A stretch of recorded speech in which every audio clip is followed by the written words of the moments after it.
Brazilian ones.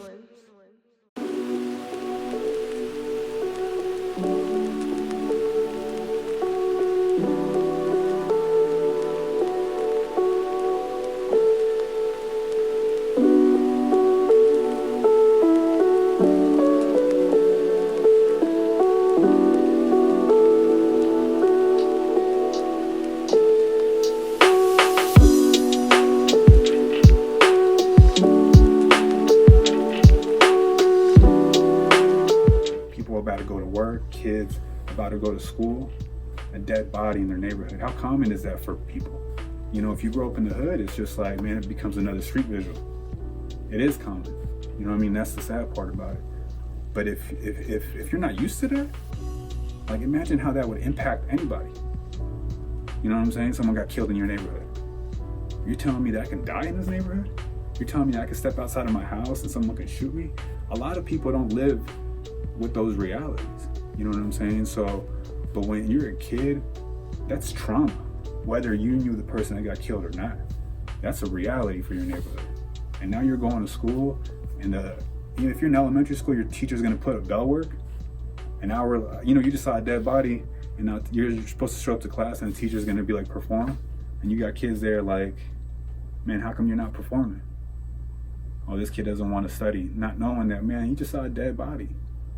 You know what I mean? And so, like, I think that was very tough, man. And it wasn't the first. You know, there's a picture of this specific student after, everything became what it was in front of his house, which is tradition, man, in this culture. For neighborhoods where this stuff happens, someone gets killed, you're going to see candles, you're going to see flowers, you're going to see this, usually where the killing took place. So most neighborhoods like this got him all over the place. You know what I mean? And so his was in front of his house because that's where he was killed. And there was a picture of him with his arms around two other youth, his best friends that were killed just about 4 years prior. You know what I'm saying? And that was another generation murder type, and there was a picture of them back when they were in elementary school. And you have this picture of these three, youth who never got to live beyond 19. You know what I'm saying? He lived, his friends that he was in that picture with that were killed, they got killed when they were in middle school, in the neighborhood. You know what I mean? And he outlived them until to be 18. But now you have his son, who I don't even think was 1 year. His son was like 10 months at the time.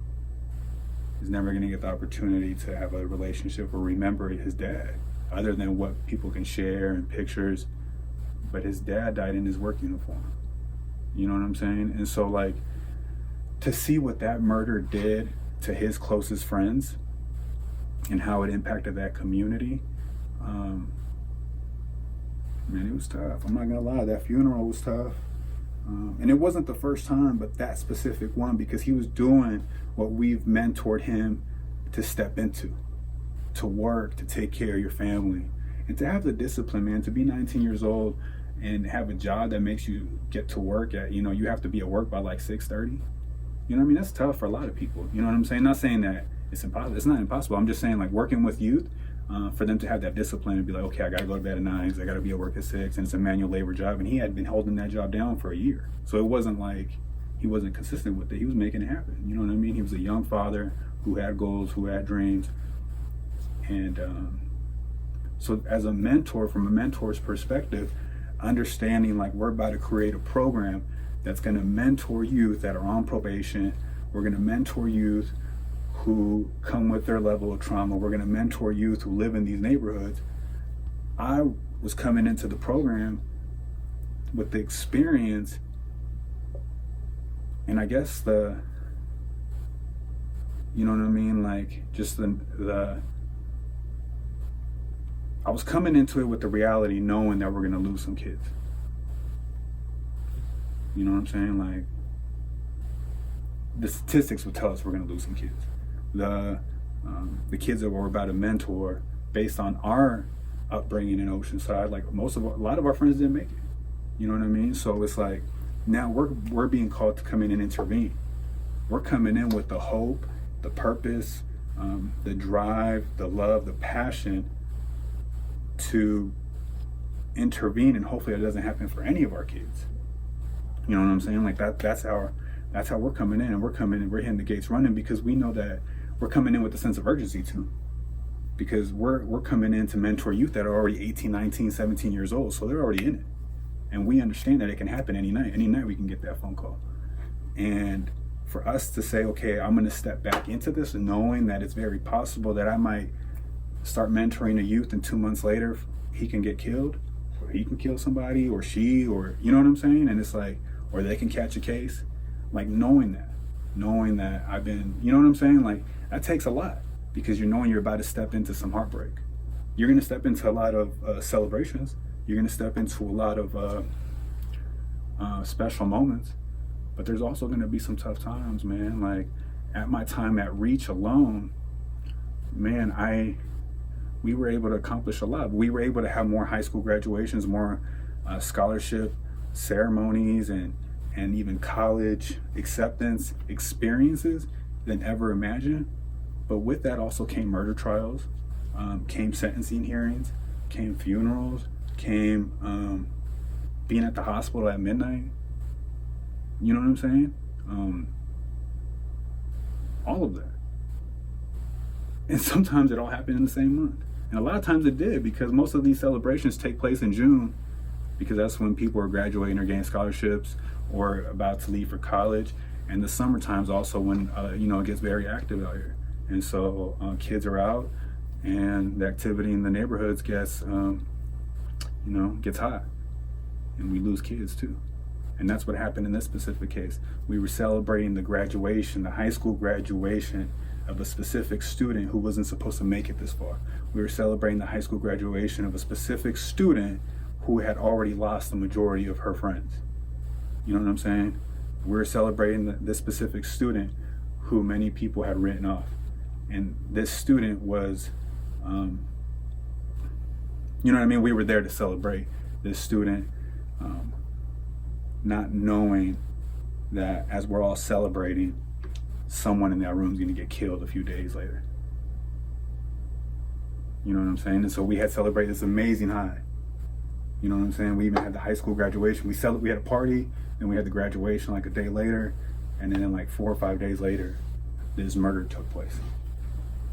And that's the reality of being a mentor when you work with youth who,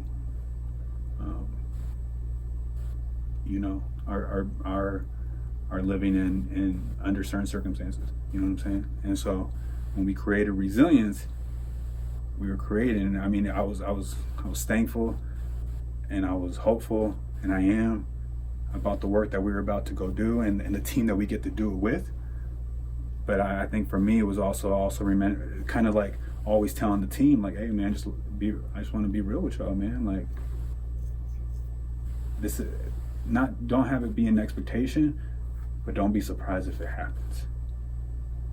You know what I'm saying? Because we're being called to intervene, and a lot of times we're intervening in situations where the kids are already in it, and they've already developed beefs, and we're coming in to intervene. Hopefully, we'll be able to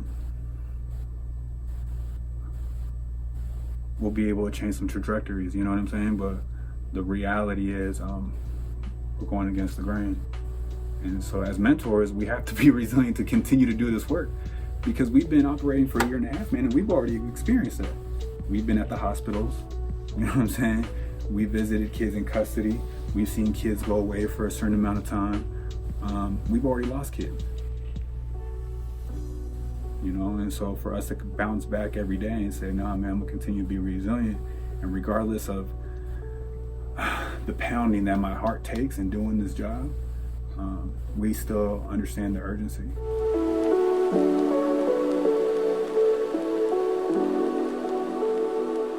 Resilient ones.